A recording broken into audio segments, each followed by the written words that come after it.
Luna. Hey, Luna. I wanted to show y'all my cat, but she really likes to hide under the bed. So, here she is. Say hi to everyone, Luna. Yep, sounds about right. Howdy ho, YouTube. Oh, forgot it again. There we go. Jon-Luke VGC here. Today, I'm in a bit of a time crunch due to personal plans, i.e. I'm going to a baseball game later tonight with some friends, and I unfortunately have to work tomorrow. So I wasn't sure if I would have time to complete a full battle video. Instead, I thought it might be fun to do another Meta Musings episode. Now, I know my last one didn't perform super well, so I'm going to make some changes to this one. It's going to be far more scripted and hopefully a lot shorter.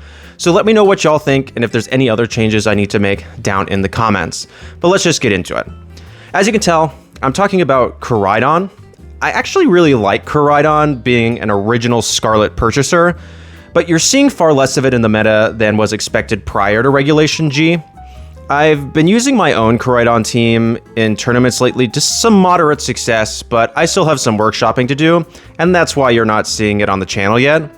I will talk a bit about the set at the end of this video though, so definitely stay tuned for that. And the question I want to answer today is why? Why isn't KORAIDON having as much of an impact in Regulation G while Miraidon is basically everywhere? In fact, if you look at the predictions from a couple of months ago, the roles are basically reversed. And to understand why that's happening, let's first look at Miraidon. Oh, I already have it up. So, Miraidon is an electric dragon-type Pokemon that was first made popular by the team Raja Ball used at the Indianapolis Regionals in May of 2024. I think there were some other ones too, but that is the one that at least I know by far is the most popular. The set he used is pretty simple. Max Special Attack, Max Speed Modest, Terra Electric, with Choice Specs and Draco Meteor, Electro Drift, Volt Switch, and Discharge. It deals an insane amount of damage because of all the multipliers. When this Miraidon set uses Volt Switch, for instance, its power grows exponentially. Volt Switch is a 70 base power move that switches the Pokemon out after use, and that pivot part is useful, but we'll talk about that in a moment. Volt Switch starts as a 70 base power move, but everything in this set stacks on the move. First, Miraidon has Stab. Stab stands for same type attack bonus, which gives a move a 50% boost in power if the move type is shared by the Pokemon's type. When a Pokemon terastallizes, they receive that bonus again, either on the new type that they've Terra'd into, or a 2 times boost if the Terra is shared by their original typing. This means that, without anything else involved, if you Terra Electric Miraidon and use Volt Switch, it's now a 140 base power move. Second, Miraidon's ability is called Hadron Engine, which immediately sets up electric terrain and gives Miraidon a roughly 33% boost to its special attack. With electric terrain on the field, all electric moves also receive a 30% boost in power. I think you can see where I'm going with this. I gotta move the script. Okay.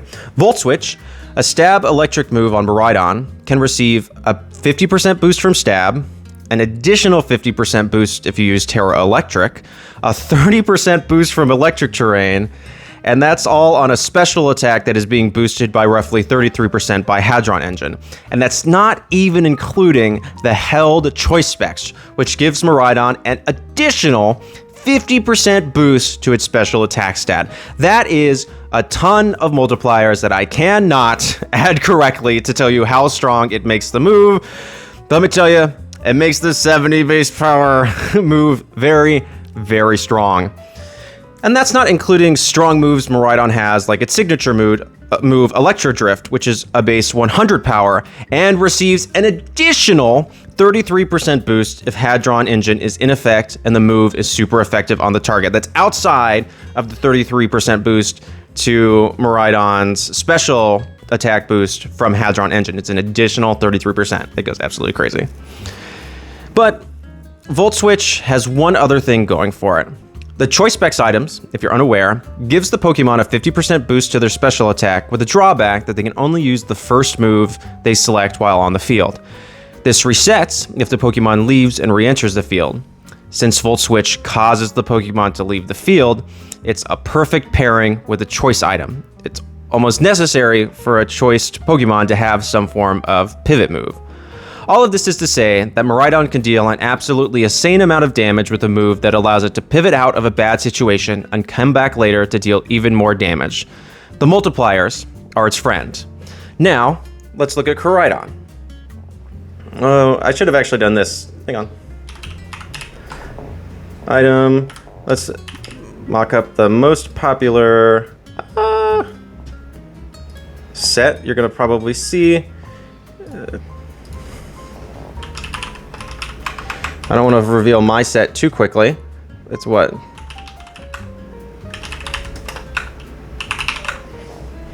Let's stick it to level 50. You're actually really going to see this.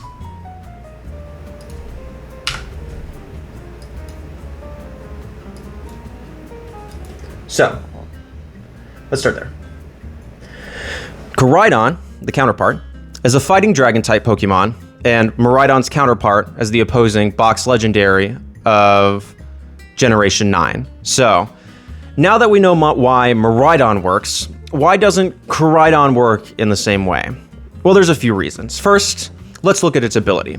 KORAIDON has Orichalcum Pulse, which sets up the sun when KORAIDON enters the field and gives it a 33% boost to its attack stat.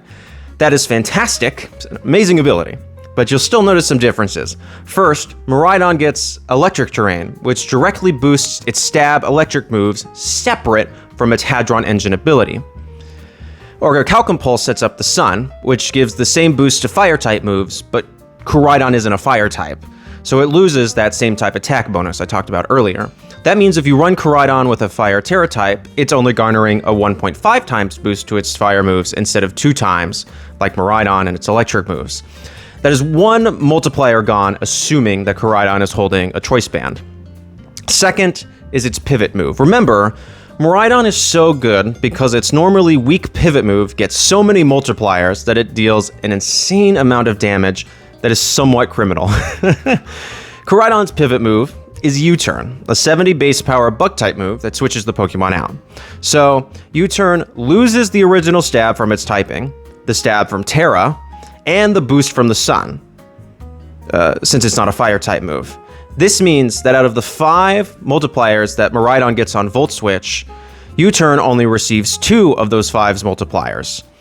That's a pretty momentous reduction in damage.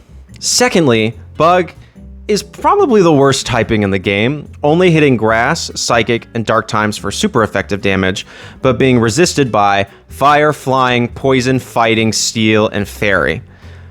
Basically, some of the most common types in the meta.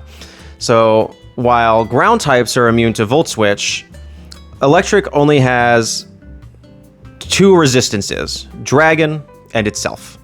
This gives U-Turn far less offensive pressure. So if you give KORAIDON the Choice Band, which grants a 50% increase to its attack stat, it's still far less scary because the number of multipliers are greatly reduced on the move that allows it to switch out and reposition into a better field state. Secondly, Dragon and Fighting is a far worse defensive type combination than Dragon Electric. Electric only has one weakness, Ground. So, Miraidon is weak to Ice, Fairy, Dragon, and Ground type moves, with its secondary typing only adding a single weakness but really giving some pivotal resistances. Like Flying, since Tornadus is so prevalent in the meta, for example. Fighting has far more weaknesses. KORAIDON is 2 times weak to Ice, Dragon, Psychic, and Flying, and 4 times weak to Fairy, the best offensive type in the game. All of a sudden, that Tornadus matchup gets far worse, and if they carry Rain Dance, they can easily negate your boosts, making it basically impossible to KO that Tornadus quickly. Miraidon's Terra works well both offensively and defensively, but KORAIDON chooses Fire for a far more defensive reasoning. I've occasionally seen Terra Steel on KORAIDON, but then your Fire resistance becomes a weakness, and you're in the sun, which amplifies those fire-type attacks. So let's look at how KORAIDON is currently used in the meta. That's actually what I just spent far too much time, which I should have had ready making, but... So, I have made it clear that you can't use KORAIDON and Miraidon in the same way. you have to play Koraidon differently. But how? What's the best set for our BC boy? Well, if you ask me, I believe it hasn't been discovered yet. Currently, the set almost everyone uses is max attack, max speed Jolly, with a clear amulet to stop attack drops from Intimidate. Because remember, there's no special version of Intimidate, which is another win for Miraidon. Koraidon can get intimidated off rip, and then all of a sudden, you know, your attack stat's already lowered by one stage. It normally runs Collision Course, Flare Blitz, Protect, and Flame Charge for speed boosts, because you can't reduce them because of the clear amulet, and it has a Fire Terror type.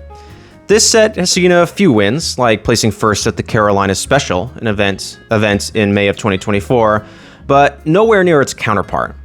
Miraidon placed 4th at NAIC, while the closest Koraidon team was 18th place, not even in the top 16, and as some examples, Wochen, Talonflame, and Electabuzz all placed higher than Koraidon.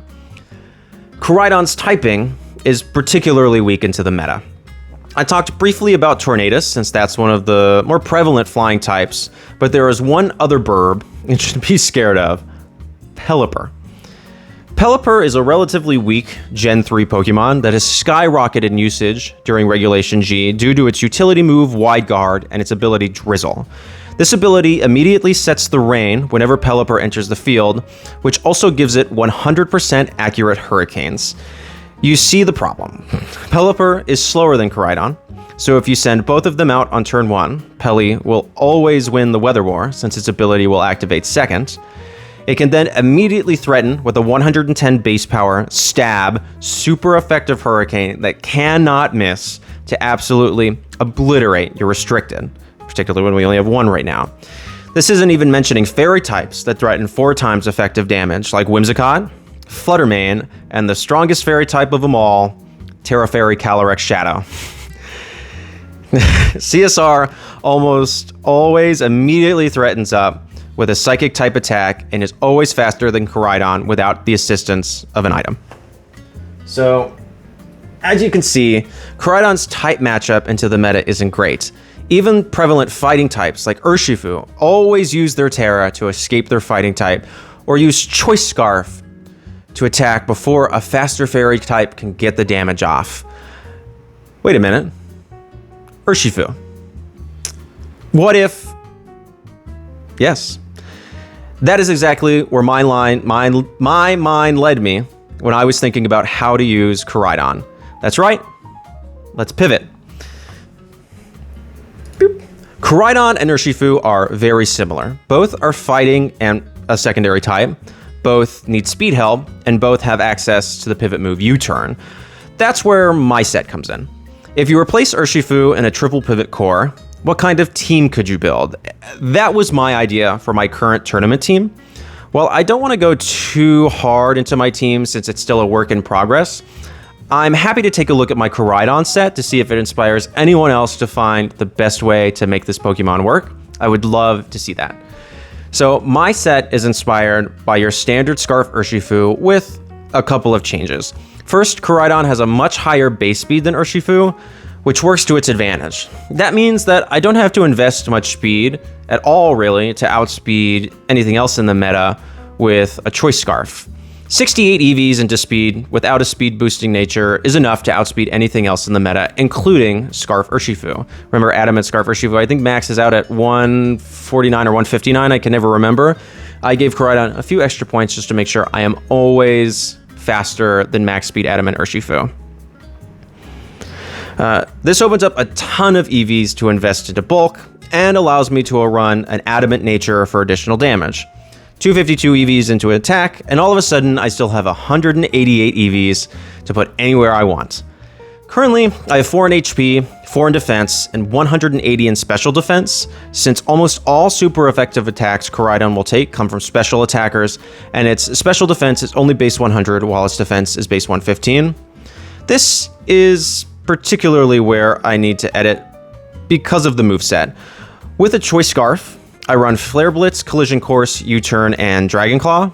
My thought is to take some of that special defense investment and to put it into HP to optimize the stat for Flare Blitz recoil, but this will take some meticulous calculation that I haven't particularly had the time to do yet. The Scarf is a great item though because it allows me to immediately dish out damage to an opposing threat if they don't have weather control.